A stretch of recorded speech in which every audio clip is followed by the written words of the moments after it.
So would you please make very, very welcome from down the road at UTS, Professor Sven Teske.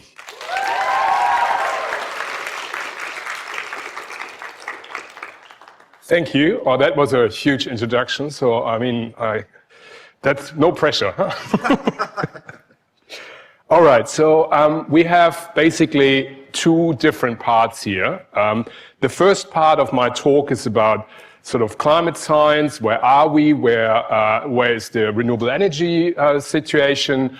What's the policy? And do we actually have enough potential for all the energy supply globally coming from renewables? Part two this afternoon will tackle basically more the technical part. How do we actually build models? How do we calculate stuff? How do we put together concepts for whole countries?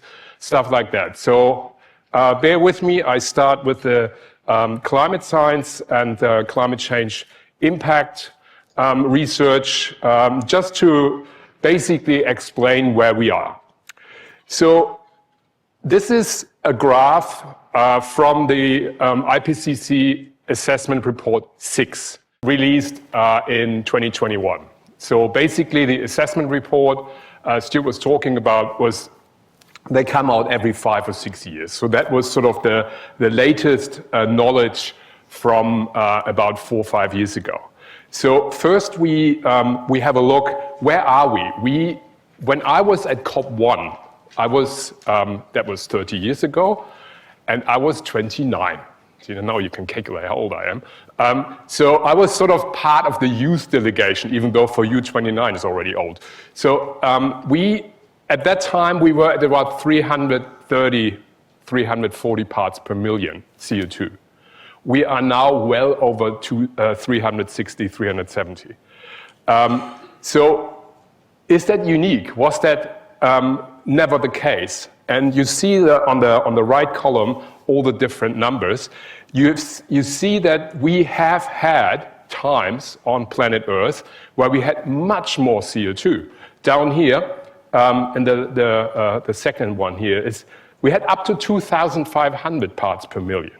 So basically, we had different climate areas, climate periods on planet Earth where CO2 was much higher. But the changes have been over millions of years, which means the nature or the very early stage of nature could adapt. Right now, what we do is we do it for planetary dimensions extremely fast. So we can't adopt that fast.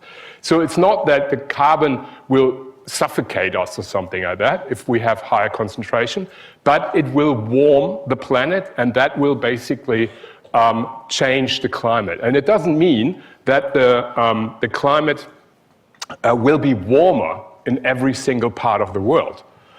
I'm originally from North Germany, and the northern part of Europe will probably get a bit cooler because we have those streams air streams, and we have ocean streams where the heat gets transported further north. If that shuts down, the northern part of Europe will actually be colder. So we have currently CO2 concentration still higher than in the last 2 million years. We have the fastest rate of sea level rise, and we have the lowest level of Arctic sea ice coverage. So there is their websites where you can see what is the expansion of the Arctic, of the North Pole Arctic ice every year, and you see it's getting smaller and smaller. Why is that a problem? Under the ice of the Arctic, there is no land, as opposed to the South Pole, where you actually have a continent below it. But the North Pole is basically just ice, and if it's gone, it's water. So we have a big white cap on top of the world, which reflects sunlight back into the space. If this space gets smaller, we have less sunlight getting reflected back into space, which means the sunlight heats up our atmosphere as well. And that's called a feedback loop. So we emit CO2, which has then the effect that sunlight can't really go back into space because it's sort of trapped in the atmosphere. And this leads to less ice caps. They reflect less sunlight, so you have a feedback loop. So that's why it's important to monitor those impacts. And you have glaciers retreat also much faster than in the past 2,000 years. So that's basically what we monitor. The impact of climate change, you all know, it's extreme heat, heavy rainfall. Why heavy rainfall? If the air is warmer, it can actually take more water in. So every degree of warmer air temperature will enable the air to take 8% more humidity, which means if you are from a cold region like north of Europe, North America, or the far south of New Zealand, you know it will never heavily rain. It's more the drizzle. But in the tropics, you have like enormous rain pattern where your rain comes down like a waterfall. And that's because of the air temperature. So the warmer the air gets, the more water it can take. So that is also a reason why we have more heavy rainfall. I don't think we have to explain droughts. Then we have fire weather, which is connected to extreme heat drought, and then everything is so dry that it burns. And we have impacts in the ocean, where the ocean system, especially like in the tropical regions where we have coral reefs, the coral reefs are very sensitive to temperature. There's always the same temperature.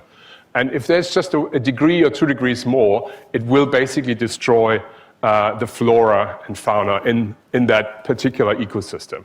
So we basically, in the climate science, we monitor all those events. And one event is not climate change. If it happens more often, you realize that is obviously climate change. And that is sort of documented over the past 40 or 50 years. So we have in the science community, measure the CO2 concentration in the atmosphere is measured. And until 2020, which is sort of the middle of the graph, 2025, and then we predict, or we project different trajectories. So what happens if we keep burning a lot of fossil fuels, maybe a little bit more fossil fuels, and what happens if we actually stop burning fossil fuels tomorrow, in 10 years, in 20 years. So we have different trajectories, and then we calculate, which is very complicated, how, and that's not my job, I'm an engineer, I'm from the energy side, but the climate scientists can calculate what the CO2 level within the atmosphere, what that means for the temperature. And it's not exact, there is always an error, plus minus 5 or 10% or something like that, but we have a fairly good idea where we end up. So what we want is, we want to actually have a peak of emissions at some point. I'm coming to that a bit later. And then we have less and less CO2 emissions until hopefully in 2050 or 2060 have no CO2 emissions. It will not mean that the temperature rise will go down the same year. It will remain in the atmosphere, the carbon will remain in the atmosphere for hundreds of years. So it will stabilize the climate and eventually goes down again, but it will not get cooler within the next 50 years. That's not possible. So the international climate negotiations started in 1995 in Berlin at COP1. In November, COP30, so 30 years later, we still negotiate international treaty that we stop emitting CO2. But it's far more than that.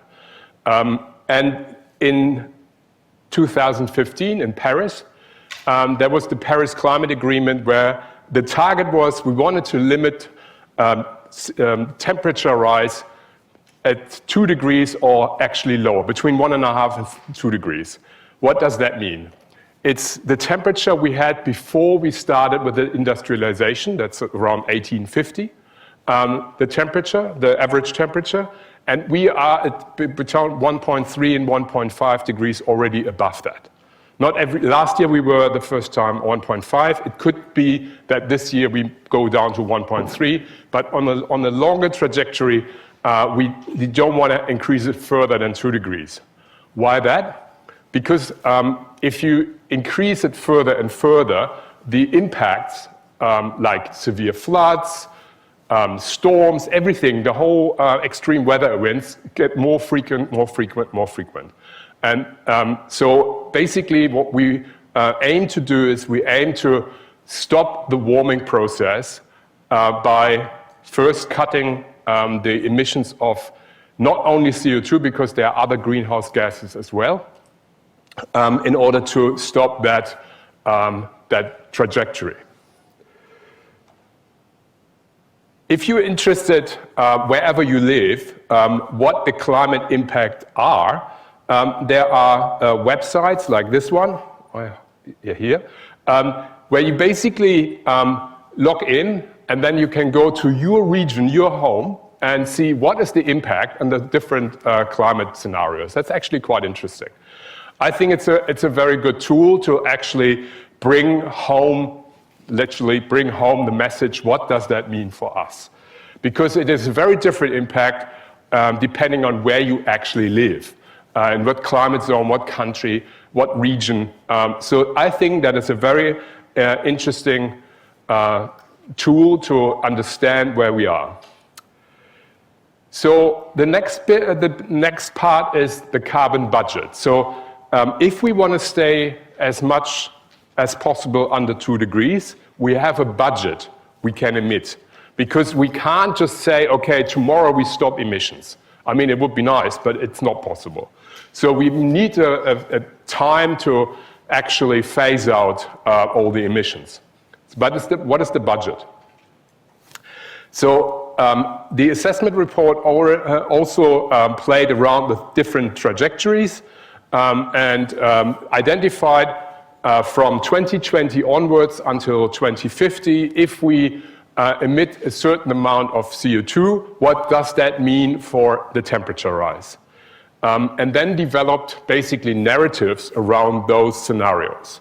And they are called SSPs, Shared Socioeconomic Pathways. And that's just basically a tool to define a narrative and then say, okay, if we go down, we have a situation where we just don't care about emissions, we just keep going, that would be, for example, an SSP, let's say 4.5, which means 4.5 degrees temperature rise. But if we really care and really try to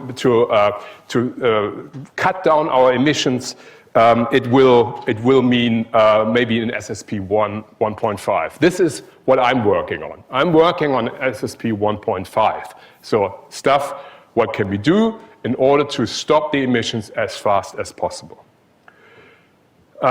So we have also with this, I'm not going to details, I just wanted to let you know that this that exists. So CO2 is also, there are carbon sinks where you basically, the CO2 is going, for example, into plants, but also will be taken up from the ocean or from the land by specific soils and plants. So those different scenarios basically calculate how much of the CO2 can be taken up by the land, by the ocean, and by the atmosphere, and then it will just have an effect because it's done. Sort of the soil or the ocean can't actually take up more. So with the SSP 1 to 1.9, so the scenario we hopefully implement, we still have some slack, some sort of safety net that in theory land and ocean can actually take up a bit more CO2 than what we have here. But we don't really use the full potential, which is safe. So, we have those different trajectories, and then we have a different storyline. I think that's all you need to know about it. I don't want to go into every single storyline here. It's just that there are different storylines, there's different narratives for different scenarios, and the different narrative means that you have specific situation-specific policy measures in order to support certain technologies or phase out others. So what do we need to do? The black line, you see, is the CO2 emission since, what was that, 1950. So I was born around here. So that is quite a long way. So we increased it.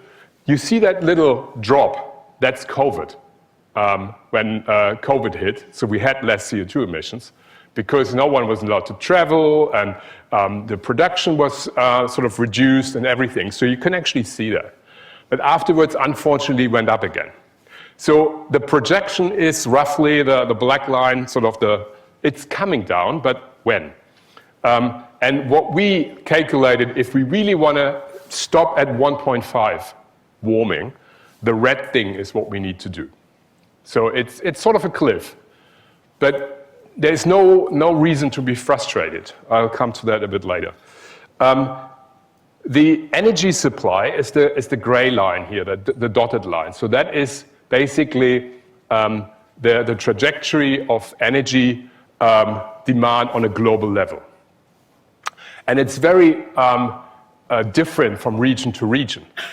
So in my daily work, I develop energy plans for whole countries. And we just developed a country scenario for Malawi. Malawi has about 25 million population, so roughly a little bit less than Australia. It's quite small. And only 8% of those people have access to electricity and mobile phones and stuff like that. So 92% of the people in the country have never seen a mobile phone, were never in the internet. They don't know this. So we are sort of living in two different planets here, because we have the digital generation who's like they're always online. But there are people, a lot of people worldwide, on this planet where there's never been in the internet. They don't have electricity. So what we want is, with our plans, to actually give them access to energy services. So they have a right to have energy services, but also we try to develop scenarios and technology concept where they have energy but no emissions. So it is possible to actually increase the energy demand on a global level while reducing drastically CO2 emissions. So technically, that is not a problem. There are two other parameters here on that chart. The green one is the population. We just take it as projected from the United Nations. We just don't do anything with it. So that's the population growth. And the blue line finally is the economy. So you see that with increasing energy, the economy gets there's more value in the economy, because you have less and less human force and more energy. So the more energy you have, the less sort of workers you need in that regard, and for transport services, for example. So this is actually also a connection, very important to know, between energy and economy. But also this can be changed. So countries like Denmark, for example, they have an increased economy since like 1975, but not an increased energy demand. So at some point, you can actually decouple energy growth and economic growth. So we are here right now. Right now, about 1/3 of all global emissions are from China. So whatever China does means it has a huge global impact. So it looks like China is on a plateau, CO2 emission-wise, and will stay on that plateau and then reduce. So we could see, it's at the end, early next year, we know if 2024 or 2025 was the peak year for CO2 emissions. That's a good thing. So we're reversing the trend. Then how far we go down depends on many things, and we talk about that later. So the carbon budget is basically then the budget, the emission from 2020 to 2050. Not per year, but cumulative, all together. And currently we have about 37 billion tons CO2 per year. So that's a gigaton. So we have roughly 35 gigatons. If we want to remain in a limit of 1.5 degrees, we have 400 gigatons left in order to, until we have no emissions, to remain in 1.5 degrees. Which means we have to go down to 0 in the next 6 years. That's a bit tight. That's a 67% likelihood.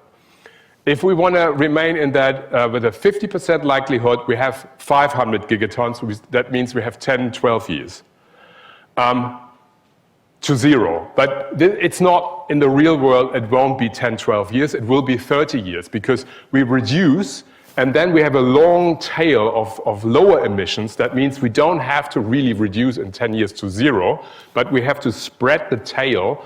We basically have to go down very rapidly with the measures which are sort of more easy. And then we have a long tail for example, aviation is a bit difficult to get totally CO2 free. So those are just to give you an idea what that means in terms of carbon budget. There are different likelihoods and so on. So what we do with our scenarios and our plans is we have a fossil fuel phase out. That's the sort of the black cliff almost. But we also have other measures because energy-related CO2 emissions are about 75% of the actual problem. There are other problems, and that's land use change, which is directly connected with deforestation and with expansion of areas for food production. So this is another layer. So basically, if we would sort of implement a total CO2-free energy system, the problem wouldn't be solved entirely. We also need to actually stop deforestation and start reforestation. So basically, it's a system where we have to do all things together. Can we do this? And I'm just focusing on the energy side now.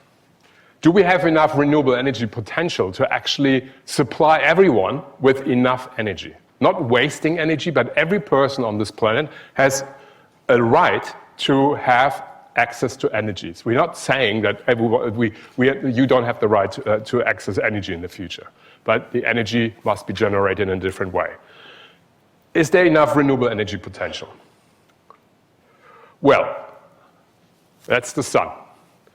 The sun produces about 650,000 times every second the amount of energy we need globally. So in theory, there is sort of a really good, reliable energy source out there. And this is in real scale in terms of the size. So our generator is that thing on the left. And that little dot, that's us. So I would say that size of the generator and our marble should be okay. So roughly we'd say, well, I think it should be okay. But this is a bit too simplistic, but it gives you the first impression how much energy we actually have from the sun. But we can't obviously convert everything, and solar energy is not just directly sunlight, it's also wind, indirectly, which is sort of between the colder and the warmer regions on water or land surfaces, and then you have wind to basically evaluate, to move from one side to the other. We have participation, which is then rain, which is then hydropower. We have biomass. You need the sun to actually grow plants. So the sun is basically the origin of all renewable energies except one, and that's geothermal energy. Because if we drill a hole here, between 2 and 3 kilometers down, we will have several hundred degrees. So we could actually use the geothermal energy also to generate either electricity with the steam or just to heat up rooms. And we do, and it happens. So this is a very old graph. That's about 15 years old. And what it shows is how many times those different regions, world regions, can supply themselves from renewable energy with the potential of the different renewable energies, so solar, wind, geothermal, hydro, ocean, and bioenergy. So, and maybe sticking out Australia, we can power Australia over 50 times over, so we don't really need to do that. Africa, more than 30 times over. South America, again, 20, 25 times. So even very energy-intensive regions like North America, we have 4, 5, 6 times more than we actually need. So that's a good thing. Again, this is not it's maybe a bit too simplistic, but we check, we go one step further into what do we actually need to do in order to get enough energy generation. And then we basically have the whole science about potential. I don't want to go into the potential science, but what I would like to highlight is there was a guy in Germany when I studied 30 years ago who proved that we have enough renewable energy potential globally. That was over 30 years ago. So it is not new. And I deliberately took a very, very old source to just highlight that, yes, we know now for about 30 years that we have enough energy. And I think that it's also motivation, because what it means is that you, as future students, you can actually research and invent things to convert solar energy or wind energy into something useful. And we did not invent everything, so there's a lot left for you guys to do this. But we won't run out of this. And I think that is a motivation to say, yes, we do this. It's not like we have some technology which requires a fuel which is very rare or very hard to get. No, the fuel, just look up. It's there. So we have enough energy to do this. But obviously, we can't harness everything. So what I presented to you is the theoretical and conversion potential. So the theoretical potential is if you would just calculate the amount of energy per square meter for the sun, it's about 1 kilowatt hour. 1 kilowatt. For 1 hour, it's 1 kilowatt hour. So for a square meter, you have about 1,000 watts if you have direct sunlight. It's a bit more, actually. It's 1,100. But let's have it 1,000.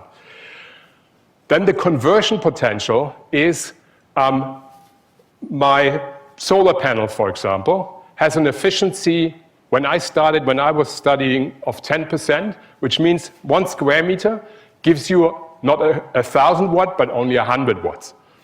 Then you have the technical potential, where you wouldn't cover your entire country with solar panels. So you basically have some regions where you can use it and some regions where not. So it goes down, the potential goes further down.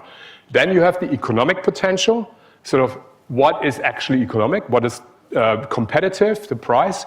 And the last one is sustainable potential. So if you cover the entire country, your country with solar, that's also not very sustainable. You need plants, you need fields, you need forests, everything.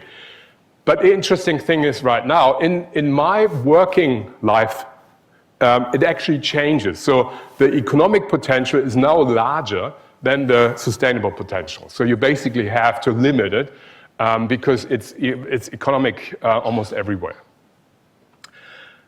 And in order to implement that, and that's important to have, what do we actually need in order to build the technology, to expand the technology? And that's obviously policy, and the policy will give the framework for investment. Where are we? So right now, in terms of global energy consumption, we have still 80% fossil fuels, or 81, like it was 12 years ago, and 2 years ago, the statistics always is sort of 2 years delayed, is still 80%. That sounds frustrating, but what the good news is that we accelerate now significantly every year. So it took a long time until we actually reached a point that we have more renewables. And I give you again an example based on my life. When I graduated as an engineer from university, the annual market for solar panels was 60 megawatts. You don't need to know what 60 megawatts is, just a number. 60 megawatts. Last year, we installed 600,000 megawatts. So every 10 minutes, the amount of solar panels in my working life, it took 1 year to install it. Now we do that in 10 minutes.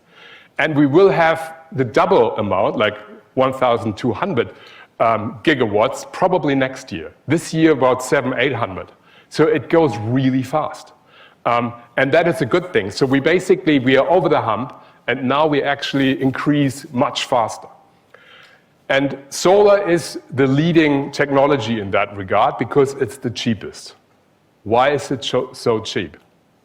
It's basically a flat panel which consists of silicon, silver, and silica, sort of glass, and some other elements depending on the technology of the solar cell. And that's one first job for you guys. There are a few elements which are sometimes rare in some solar panels. Try to get rid of them. Just make it a solar cell with very less different sort of rare minerals. Even though we have, in the solar cell itself, we hardly have rare minerals, they're more in batteries, but that's one thing. Solar cells generate electricity, not heat. So what we need to do is, we need to either produce heat with other technologies. So for example, you can heat up water with solar, and then heat a room. That works, even when it's cold outside. If you have a vacuum in a glass tube, you can actually heat up water, even if it's 0 degrees outside. The water in your glass tube could be 20, 30 degrees. That's enough for heating. But what you can also do is you can actually use a technology is called heat pump, which basically can elevate your temperature level with electricity. And that's quite efficient. So you electrify, and that's what you hear when you hear we need to electrify more. That's what it means. It means you replace fuels with electricity. So what we will have, if we'll have more electricity, the electricity demand will go up, but the fuel goes down. Same for cars. Basically, 70% of all oil used for energy is actually for transport. So if we implement electric vehicles, we have significant reduce of oil. Where gas is usually used for heating in the northern hemisphere and in the southern hemisphere around New Zealand or Argentina or something. Not here. We don't have a heating. That's why it's cold here. So you basically replace gas with heat pumps. It's a bit too simplified, but that's sort of a huge part of it. And you replace oil with electric vehicles, also too simplified, but you have a huge part of it. And this is a target we already have officially. We want to triple the renewable energy installation, and we want to double down, so we want to have less efficiency for the same service in 2030.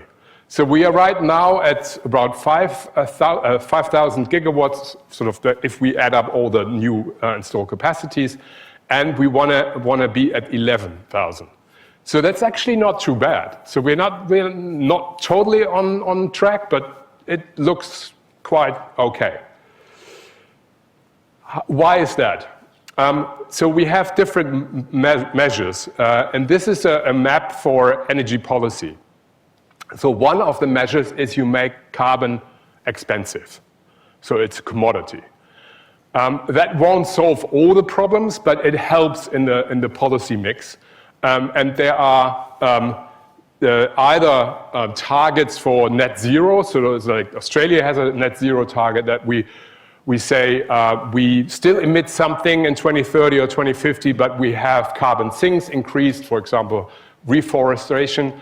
Or other measures. So sort of as a whole, we are on zero emissions. Others have carbon pricing. So the carbon emissions has a price, like the European Union has. China has as well. So there are more countries who have that. And some have both, like we actually here have both. So you see there are a lot of countries with those measures already. And then there's under that carbon pricing and net zero targets, there are also specific targets for renewables. So for example, I'm just making that up, you have in your country 5% renewable electricity, and you say in 10 years we want to be at 15%.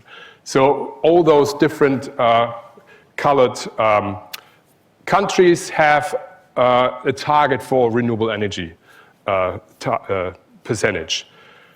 Sometimes only power, so electricity, sometimes for heat, sometimes for transport fuels. In some countries, even all three. So that's very good, because if you break down the target into different sectors, that makes it a bit easier to have sort of a development which is more than just one little sector, but the whole sector tries to do something. And then there is another layer, sort of we have carbon targets, we have renewable energy targets. Now we have policies to actually have the renewable energy implemented. So if you have a house and you want to invest in a solar panel, you need to sort of get some income with your solar if you feed it into the grid, or if you build a wind farm. In your village, you have a group of people. Wind farm but you want to sell the electricity to the grid, and then the utility will sell it to the different customers. You need to have the right to feed the electricity into the grid. That was not always the case. Then you will actually get money for it, and you can rely on it. Or if you go from wind farms back to solar, if you supply your own house with solar panels, sometimes you have some surplus energy. If you feed that into the grid, will you get something for it? Or will you, and it's called net metering, or will you actually be penalized? So you actually have to pay for something. In some countries, it is like that.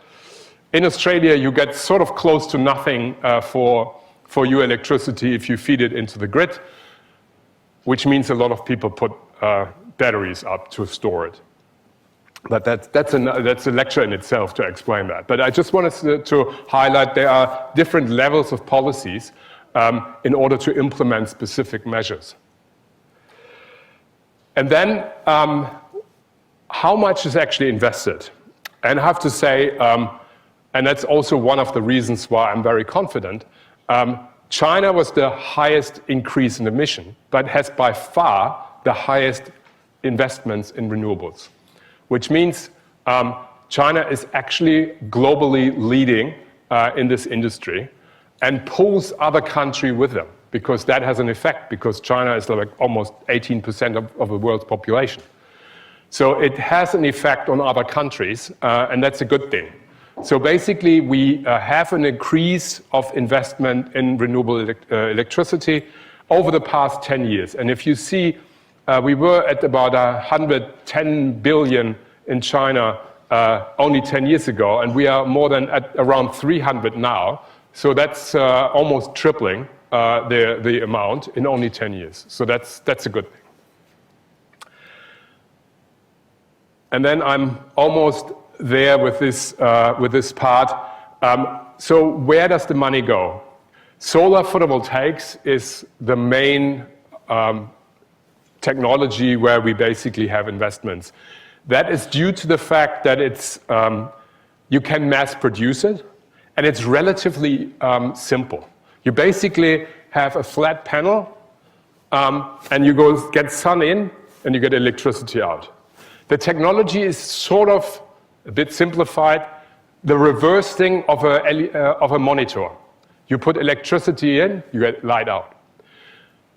Interesting enough is you can actually produce parts of solar panels on manufacturing equipment which produces monitors, in theory. I mean, it has been done in the past. So I'm just saying that it's relatively simple. Well, wind turbines, you have a foundation, you have a mast, which is usually steel and concrete, you have the 3 rotor blades, you have the generator in there, so that's a bit more, there are moving parts, and you need a crane, you need, that's more land in that regard, so that it's more complicated. But we can't just focus on one, because obviously we have sunrise and sunset.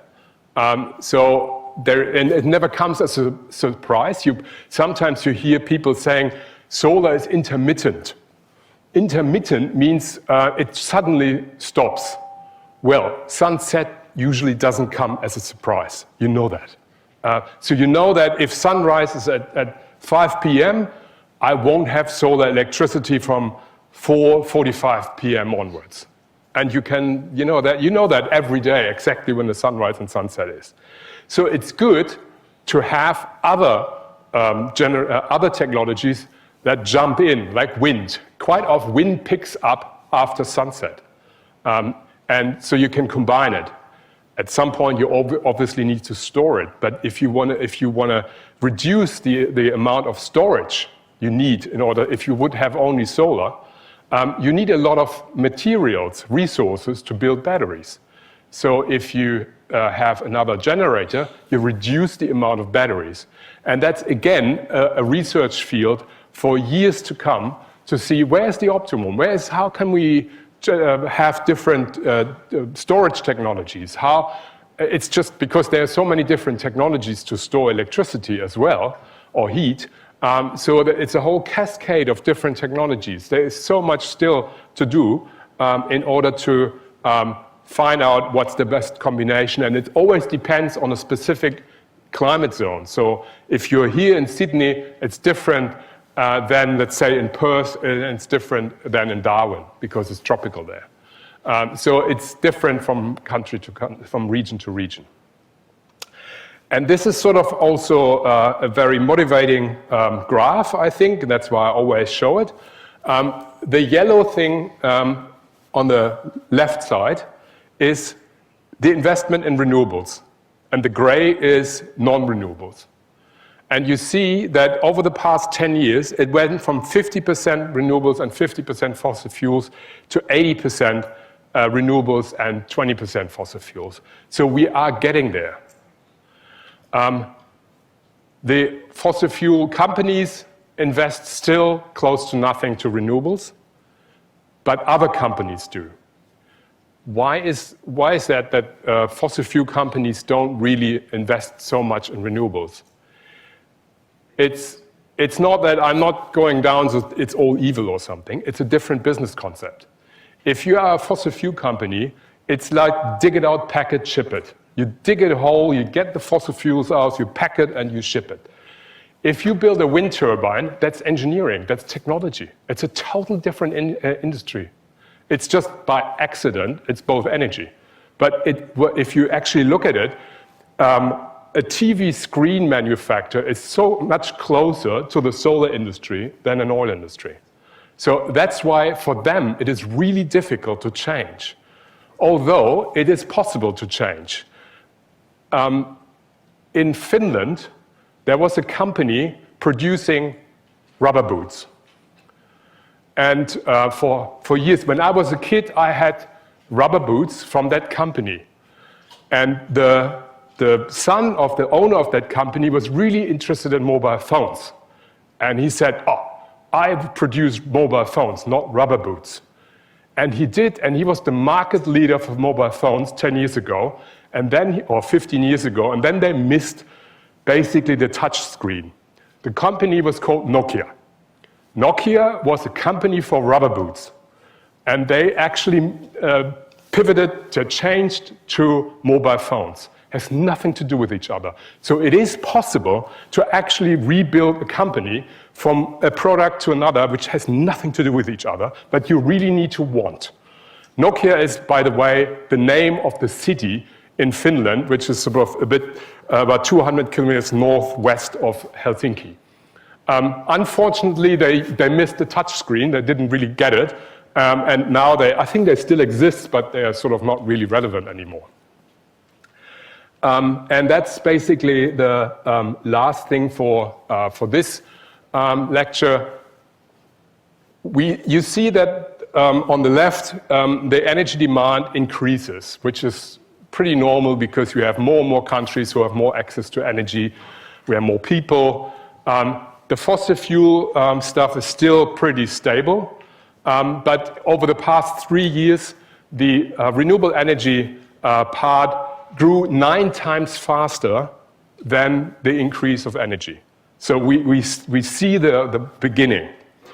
And on the right, don't need to go into that, that was just for your information, is how much the capacity from renewables by region, so what was added over the past years. So I conclude with this, why I'm still positive. You know the feeling when you're in the shower and it's too cold and you just add hot water, nothing happens. And from one second to the other, it's too hot. And we will have the same effect with renewables. You don't see it in the first year, in the first few years in the statistics because it takes a while. Also, if you add a wind farm, the first year they will not fully operate. Because of checks and tests and stuff. At some point they kick in. Same with electric vehicles. You have the moment where you suddenly see it in the statistics. Last year we had the first time in the statistics you see that China was consuming a few million barrels per day oil less because of electric vehicles. So it is sort of starting. Don't be too frustrated from that graph because it still looks like nothing, but it kicks in a few years' time, and then we see a bit more and faster implementation. And that's the first part. Sven.